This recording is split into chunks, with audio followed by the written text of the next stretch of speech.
Hey you guys, it's Peter, and welcome to my channel, Peterisms, where I tell stories of my life and just little things that I have learned as I have grown into the person that I am today. And Boo and Tucker are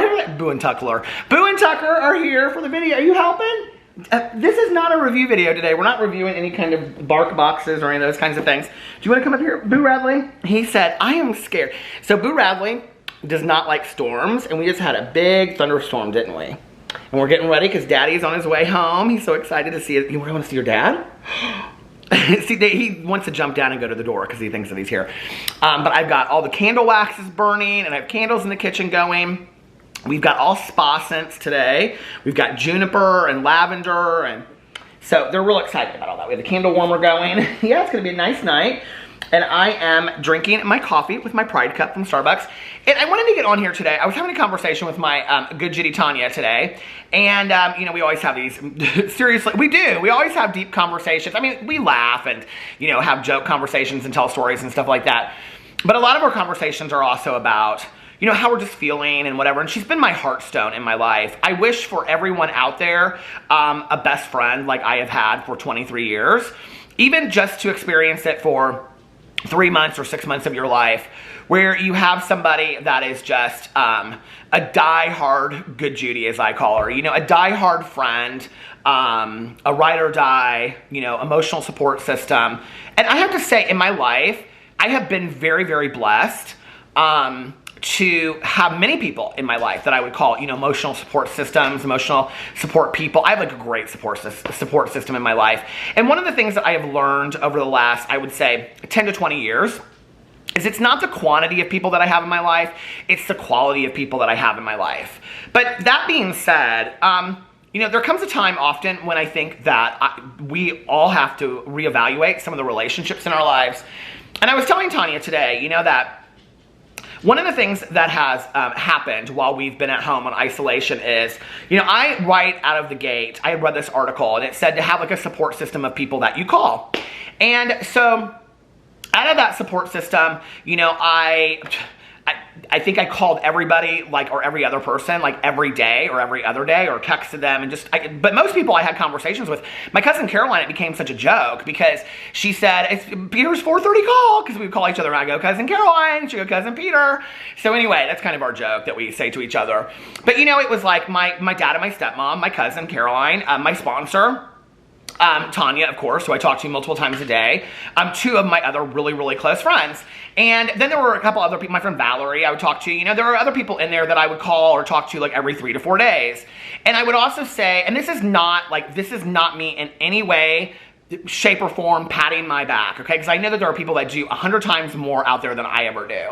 But then I really tried to reach out to a lot of other people too. And it was a good reminder for me on my vlog, because I would say every single day, I would say, you know, make sure that the most important thing is to reach out to somebody and let them know how much they mean to you, and just say, hey, I'm thinking of you, I care about you. Like, that small little thing is huge. And you know, when I was in high school, I was actually watching this on a show recently, and I think it was the final season of 13 Reasons Why, and there's a shooter character on there, and they ask him something like, what made you stop that day, or what made the difference for you that day? And he was talking about this other character who actually said, hey, how are you doing? And he said, I would walk down the hallway and no one would ever notice me unless it was to be mean to me. Well, that was very much my experience of growing up a lot, you know? And if I just had somebody, I mean, I really, like, those few people that even if we weren't great friends or even acquaintances, that took time out of their life to notice me, like, that is a lot to just be noticed by people, right? And I feel like in my life, here, let's just have a truth-telling moment, okay? I feel like in my life, I have a group of very, very dear ride-or-die friends, okay? That I think we are loyal through and through. And then I think I have a group of friendly acquaintances that I don't expect a lot from, and they don't expect a lot from me. My friends Melissa and Jason are probably our closest couple friend too. They are our closest couple friend. We do a lot with them too. But then I have, and they're in the first group, but I have, you know, then a group of like, and there's a lot of other people too, I guess, that would kind of float between the groups. But then I have a lot of friendly acquaintances that I don't expect a lot from, and they don't expect a lot from me. But then I guess I have some people in there that I care a lot about, and maybe what I'm realizing is maybe I care a little bit more than they do. I don't know if you've ever felt that way before. But, you know, Tanya and I were talking today, and she said something to me. She said, I think that in what we've been going through the last couple months when we've been sitting at home, it's forced people to either go out of themselves, okay, to like, you know, really like escape from everything that's going on, which I think I did that to some degree with like eating and audiobooks and movies and stuff and shows. But she said, I think like a lot of us like wanted to escape like the reality of everything that was going on. And she goes, I think for a lot of us, we went within and we started evaluating our lives. Because I said, I think it's at a point where I need to reevaluate some of my, you know, relationships in my life. And I said, you know, I can't. And I said, and this is not me whining, and this is not me complaining, and I did have a few people that reached out to me, but the reality is that, like, it hurts. It hurts when you reach out to somebody time and time again, and, you know, they might respond with just, like, a text message here and there, or, you know, like, and I'm not talking, I'm talking about friendships that I have had. These are, you know, just so to leave speculation to the side. These are not anything to do with online internet friends. These are friends that I have had or people that I have known in my life for upwards of 10 to 20, 30 years, right?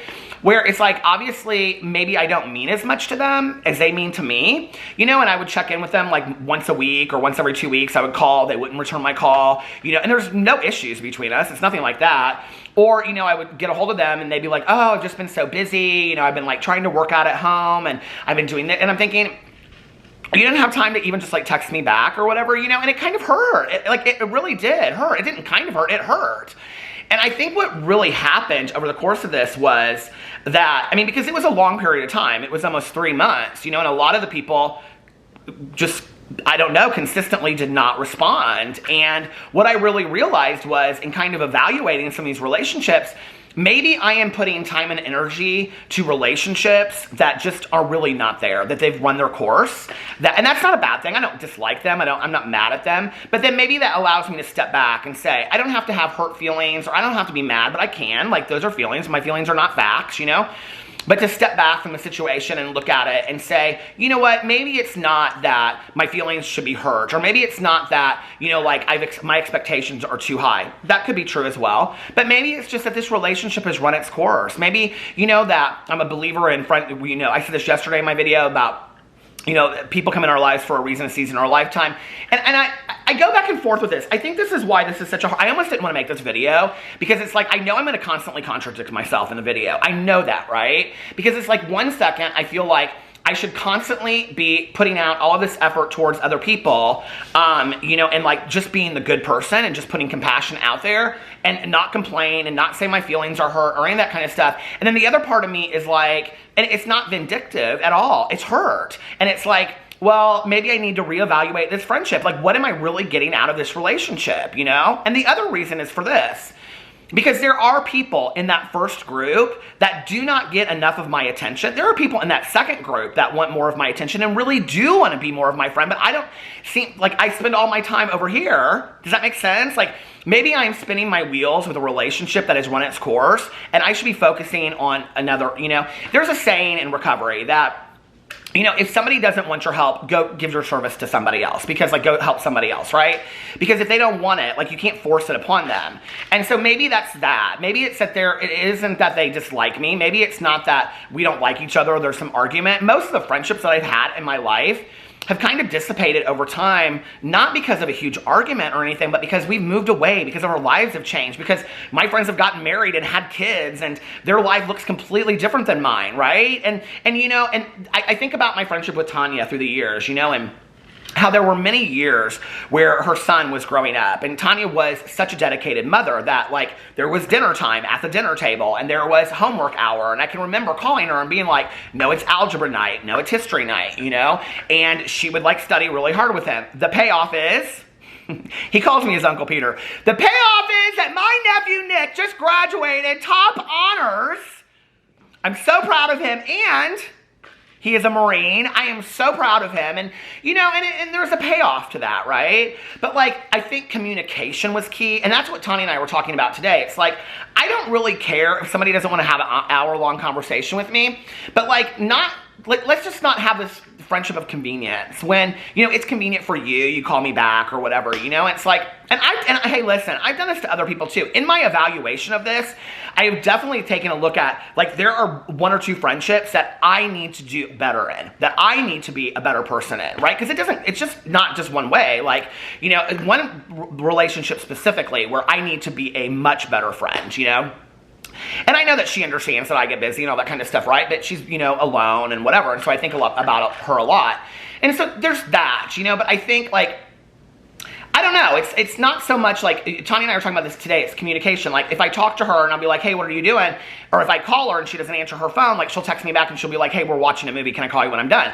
And it's just, like, she doesn't even have to do that, but maybe even just call me when she's done, you know? And she'll often call me and I'm taking a nap or whatever, right? And it's okay. Like, I don't need to have that needy, I've been a needy friend in the past, and I've had needy friends in mine, and needy relationships don't work long term, right? But maybe just communication, I don't know, maybe just respect for one another, maybe just to know that somebody really gives a damn about me, you know?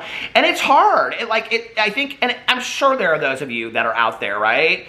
I had a friend of mine, and she and I don't always see eye to eye, but I respect the hell out of her, you know, because she gives me a lot of wisdom, and she's a friend of mine that tells me what I need to hear, not what I want to hear. And, you know, she said to me one time, something to the effect of, like, it's kind of like a stock or something, like, how much are you putting into this relationship and what are you getting in return, right? And I don't think that we should necessarily always look at friendships like that or romantic relationships or whatever. But if you're putting in 90% and you're getting 10% back, what's going on there? Why are you allowing that? You know, why am I allowing that? And if I could be giving 90% to another relationship, or 45 to 1 more, 45 more to one and 45 more to another, that would make those relationships better, why am I spinning my wheels and wasting my time on this person that really doesn't want anything to do with me, you know? So it's a hard thing, and I wanted to get on here today to actually see if the universe spoke to me, but I kind of feel a little bit better by talking about it. I feel like I said everything I needed to say, you know, and it doesn't mean that I'm going to cut anybody off or whatever. It's just like, I'm not that person. I don't do that. I give people too many chances. I really do, and but I want people to give me chances, and so I try to look at the world that way. But my feelings get hurt too. And you know, one of the reasons why I wanted to make this video, and I may make more videos like this if you like it, is because I don't want to just sit down here every day and read a meditation and act like I have all the answers to the world and I have it figured out. You know, I don't. I'm just getting by. I'm just, you know, trying to pay the rent like the rest of you. You know, life's hard. You know what I mean? Like, and relationships are hard and friendships are hard, and I want you to know that I'm just like you with all of this. I'm learning as I go. I'm trying to use my skills and tools that I've learned, and I'm trying to be a better person each day that I wake up. So anyway, I just want to share that with you guys. I thought maybe there's one person out there that relates to this. I guess, you know, if I was going to give any suggestions as far as what I'm going to do going forward is, I'm not going to just, you know, end those friendships. I'm not. But I'm not going to put as much time and energy into them anymore. I'm going to put the time and the energy into the people that want to be in my life, not the people that I'm, you know, that obviously could care less if I'm there or not. You know what I mean? Like, I think for me going forward, we're here but for a moment, you know, and for the moments that I'm here left, I want to spend it with people that really want me in their life. Anyway, I love you guys. Thank you so much for watching. I hope you enjoyed that, and I will see you tomorrow. Bye.